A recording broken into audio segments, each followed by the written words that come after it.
Hello, and welcome to the virtual Nordic and Baltic Oscar Contenders series presented by Scandinavia House in New York and the Scandinavian Film Festival in Los Angeles, along with the Baltic Film Expo at SFFLA.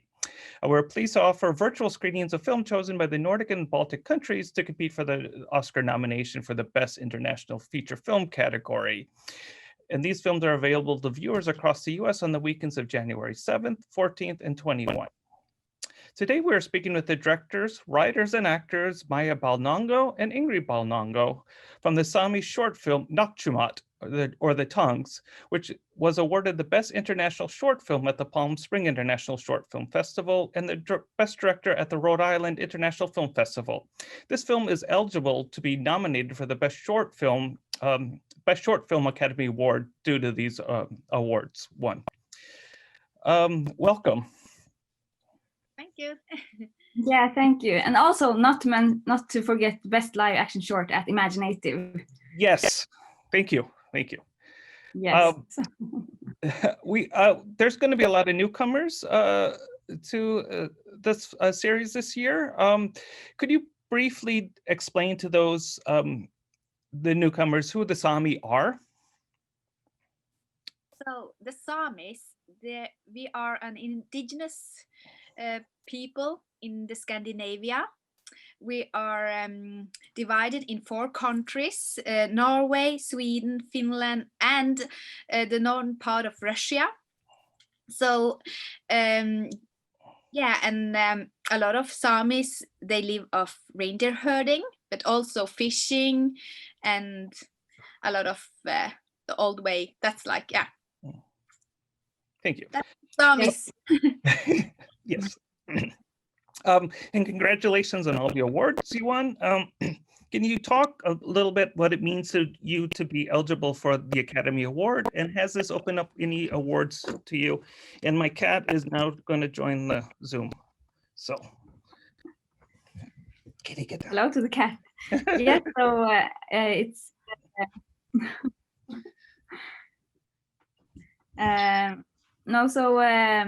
to be eligible means, of course, a lot to us personally for our film careers, and it opens, of course, a lot of doors for our feature film that we are working on right now, and also it's good for the Sami film community, as it's not so many Sami short films that have gotten this possibility before. And also regarding like to the whole community with features, short and documentaries. So it opens doors not only for us, but as a very small film community, we open doors for each other too. So that's also a good effect that this film has. And I would like to mention that this Njuokcamat is screening with the Swedish nomination Charter, which is directed by a Sami filmmaker, Amanda Kernel. I mean, the film's not a Sami story, but she is a Sami filmmaker. Okay. Yeah, and she also like opened doors for other Sami film directors and films. Yes. So that's also great. And can you talk a little bit about the background of the film? Why did you want to make this particular story? It's not the most easiest film to watch, and the story is brutally honest. And then, yeah. So why don't we start with that? Why did you choose to make this story and tell this story?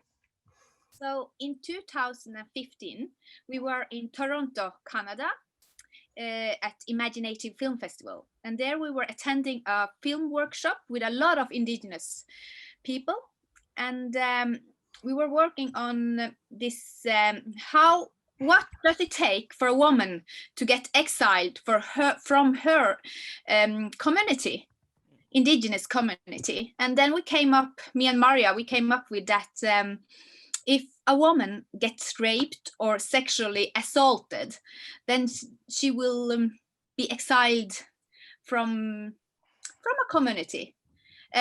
Because we have because I was going to say that, Marja, because we have seen that a lot of women here in Sami, they have been some kind of exiled or forced to leave their Sami indigenous community because of sexual assaults and that kind of accidents, or yeah. Because a lot of indigenous communities, they take sides with the male, who is often a reindeer herder and has then a very high status in their community. Yeah, Marja, do you have something more to say? Yeah, and also like when we started this film was in 2015. It was before the Me Too movement, and at this point it was quite the silence culture in Sápmi was very big also regarding this sexual assault regarding towards women and also men. So we wanted to kind of tell also the story of the trauma effects of it. That was kind of our inspiration, what happens in the mind of the woman, the psychological nightmarish feeling that she goes through after the rape happens in the early of the film. So while we were writing the film, of course, then Me Too came both to the world and also to Sápmi. So it's the kind of made it more easier, of course, to work on the film, because when we started writing, it was even more taboo than it is right now. So of course, Me Too kind of opened up the topic and so on. But Sápmi is still kind of in need of this topic and of these conversations. So the film kind of came into that in the Sami community as in a way like a very hard bombshell short film that is very hard to watch. It's a raw, and we wanted to make it that raw because we wanted to make it very clear it is a rape, it cannot be denied. The perpetrator is the perpetrator, the man is the man, and the survivor is the woman who kind of fights for her soul rights to live on, and also her like bodily autonomy. And so that's why we made it so clear cut, and that's because of our cultural perspective, to be honest. I don't think we would have made it this raw and brutal if we would have portrayed it from another culture, or because kind of the discussion has come further in other countries and cultures. Can I ask how the reception has towards the film? How's the reception in the Sami community and the other indigenous films or film communities? If you're able to show it to them, how has the reception been? Yeah, I think actually it's been quite well received in Sápmi. It's people get emotional. It's very hard to watch, so people get like emotionally affected. People start thinking, but of course, unfortunately, we haven't been able to screen so much in the Sami community due to COVID-19. Right. We have some screenings at festivals before COVID hit, but so all our kind of feedback from the Sami community is right before the pandemic hit also here. So it's been very good feedback. I think actually it's been quite important for people to watch. Right. I mean, I'm not a Sami film expert by any stretch of the imagination, but this is the first time I've sort of seen, I mean, a lot of the Sami community or Sami films that I've seen are dealing with, you know, becoming Sami or the traditions and keeping the traditions alive. This was the first one that sort of shows a, you know, a taboo subject, as you said, a taboo subject within the community. And I thought it was done so powerfully. So very congratulations on that. Thank you. And was it difficult as I mean, you wrote the film, both of you wrote the film, you both directed the film, you both acted in the film. Was it difficult to shoot that abuse scene? Both acting and directing it? So Marja, from what could you tell from a director's point of view, because you were directing that scene? Yeah, so for me, because Ingir was a writer together with me, and Ingir and I had planned that scene, Ingir knew where we were going. And we also actually had a stunt man choreograph the rape scene, and that made it very safe. And we also had a lot of understanding with the stuntman, like talking to him to make people, all of us, understand that even though it's not a real rape, our body memory will experience it as a real rape. So I think it was the most hardest day for the crew, for me, for the actors, for everyone. It was very emotional and very like for me, like I felt a big responsibility, and I'm glad it was Ingir who acted it. I'm sorry, I get emotional thinking about that day. It was a very hard day, and for me, it was also kind of also the most beautiful day because we were so connected as a crew, and Ingrid and Johan Pove made such a good job, and they were like really secure in the work. But it was also extremely hard doing it in the nature and in the cold. Right. So it's really extreme circumstances, and I think people will never understand what what Ingir and Johan went through during that shooting day. It was a phenomenal job for them, made by them. Yeah. Right. Ingir, do you have anything to add? Yeah, of course I could tell that the aftermath of that day was heavy because as Marja mentioned, the body remembers, right? Like, yeah, even if it's not true. So my body remembered, and I was like a little bit low afterwards. And then how was the shoot itself? Was it difficult shooting? I mean, I know you're reindeer herders, so you're used to the extreme weathers. Was it difficult to shoot in blizzards and in the snow, in nature for you?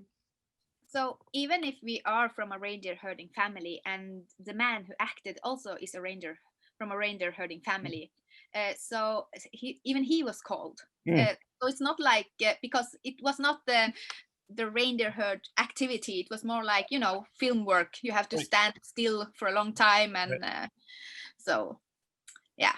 So it was cold. Yeah. It was very cold and also very long days. We had to travel far to get where the shooting took place. Some of the shooting took place on a mountain, like a real mountain, and sometimes we had to drive long into the nature. And also we had a very small crew for the work we were doing, so everyone had to kind of go outside of their work zone. Like I did a lot of snow shoveling. People were doing all kinds of work to make it work, and also we had the reindeers and a dog. It was a lot of things to tie together, and of course we could have used up more days, but it was we made it work, and it was really a hard working crew that had to learn how to get dressed also for the work.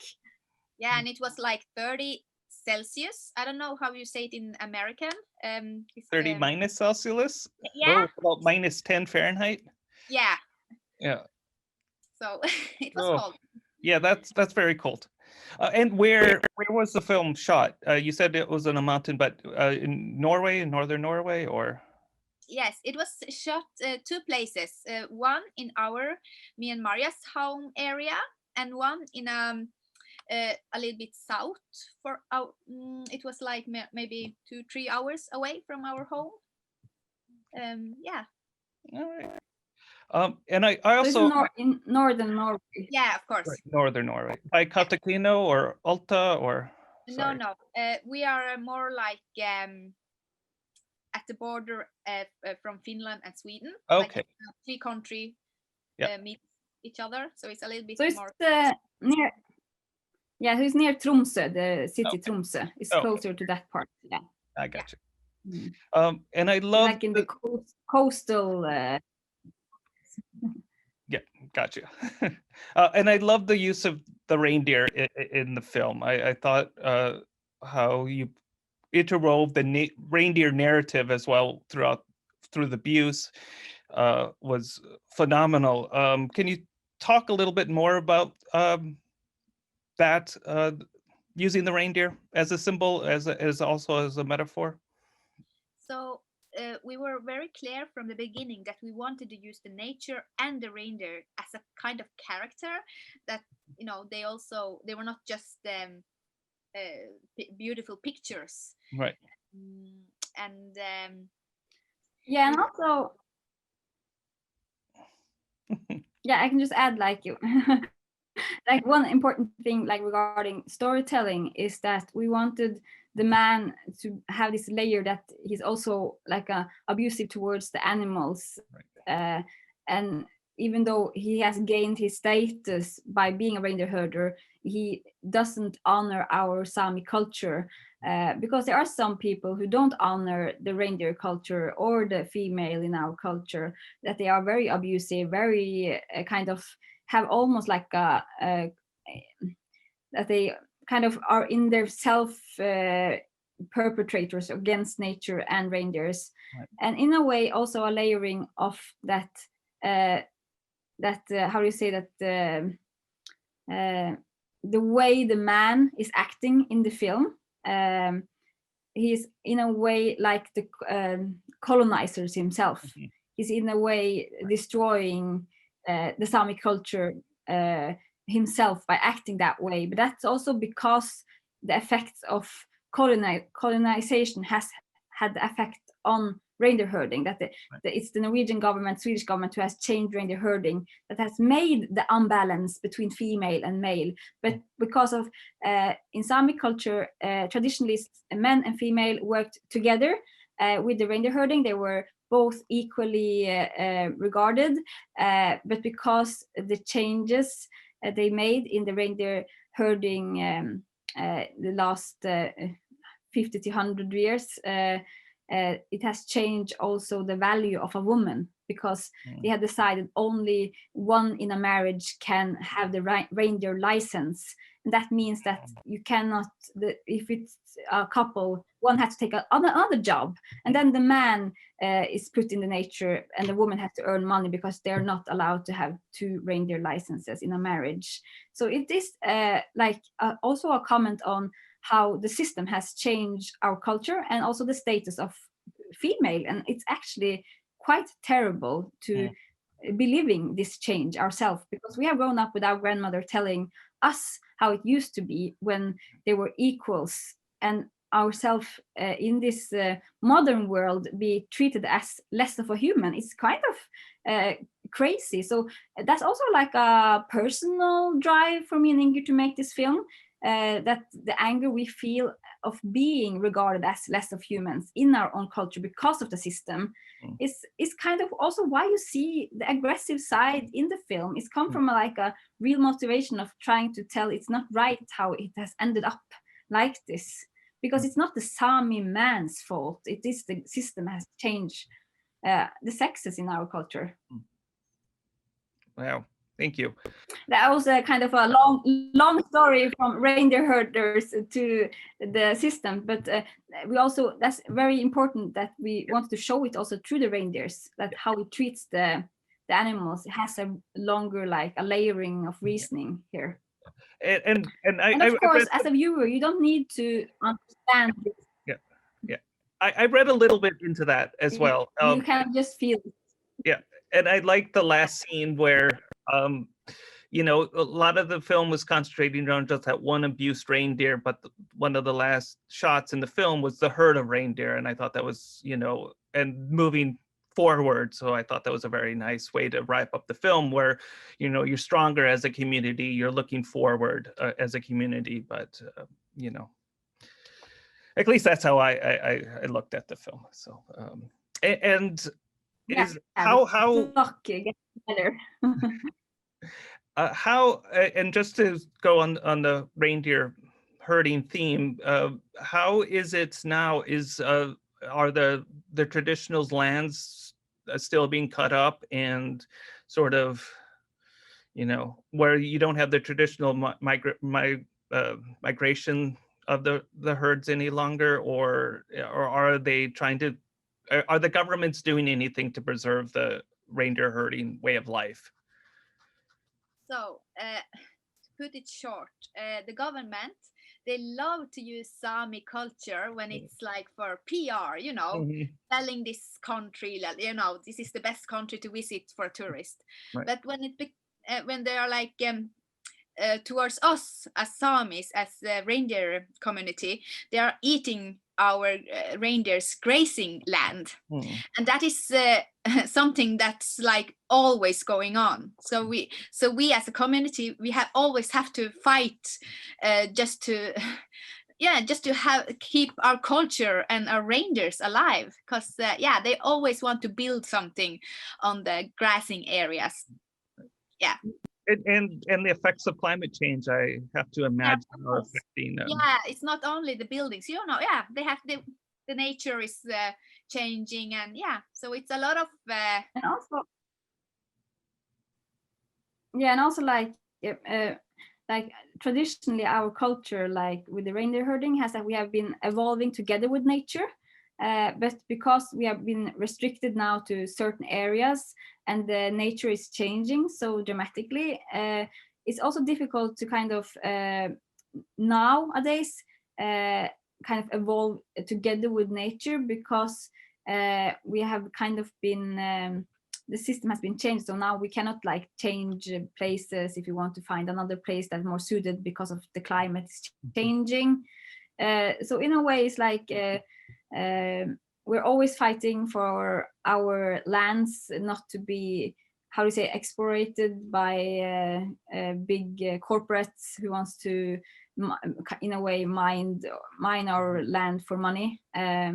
So it's a constant battle almost all districts in all countries are experiencing, and some battles we lose and some we win. And you also asked if some are migrating nomadically. Some still do. Some do have like winter places and summer places, and had these nomadic travels in spring and autumn. So that is still very much alive. You want to add, Ingir? Yeah, of course. We also do it, but in a smaller area, not like the old days. So it's a hard knock life. Being a Sami, we are.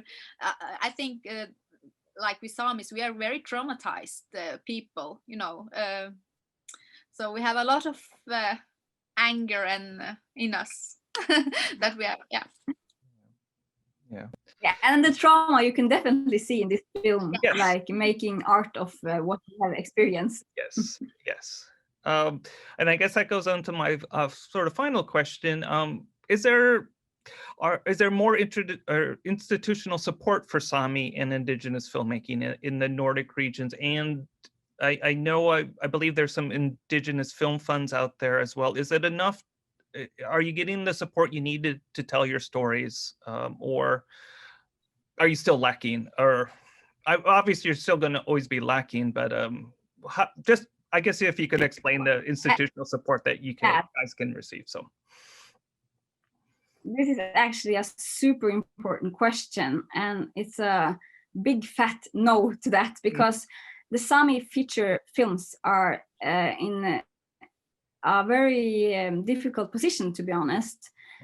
In Norway, it hasn't been produced a Sami film for 12 years now. Is that and that is because of it was the Kautokeino Rebellion for 12 years ago. In Sweden, Amanda has made the Sami Blood and now Charter. But one person does not make a film business, a film industry. That's one person. And in Norway, this Norwegian Film Institute has consistently not given money to Sami film applications. So the industry have not gotten the opportunity to develop as the time goes by, and it's actually quite critical now. But they have gotten a lot of pressure last year in 2020 that diversity has to change in the Norwegian Film Institute. So they actually has also like tried to now change it, and but I think they have to understand that they have to support Sami film continuously, just not only one talent every 10 years.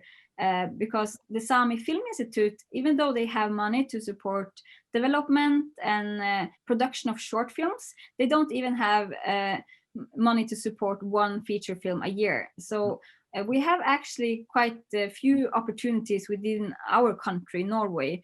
So it will be a very interesting journey now that me and Ingir are writing our first feature.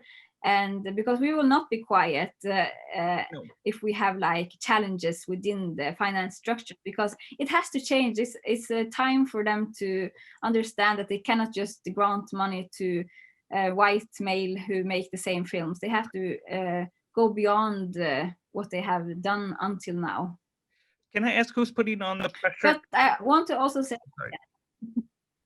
I just wanted to say that, but I think the indigenous community is quite supportive, like in other countries. So we have gotten a lot of feedback and support and help from the indigenous community as a whole, but we don't have like a ongoing fund right now, but they are trying to establish like a Arctic Film Fund for indigenous films. But I don't think it will be up and running before maybe next year or the year after that. So it will, I think it will change. And then I think also the amount of Sami films will be made much more in the coming years. And I think it will be, how you say, it will be felt in different countries that we are getting this opportunity in the future. I was just wondering who else was putting pressure on the Norwegian Film Institute. Was it just, is the greater Norwegian filmmaking community also putting pressure on it, or is it just sort of the Sami community putting pressure on them? It's a Sami community, but what is good that kind of we have gone together like a group of diversity, like not only the Samis, but the queer community, the immigrants, the people of like Black people and disabled people, that we are kind of making now as a statement that you cannot make the same film. So it's not only the Sami film community, we're kind of making the pressure together, because they have like when one of the immigrant producers criticized the Norwegian Film Institute, he also kind of mentioned the Sami films, that how little money Sami film directors get.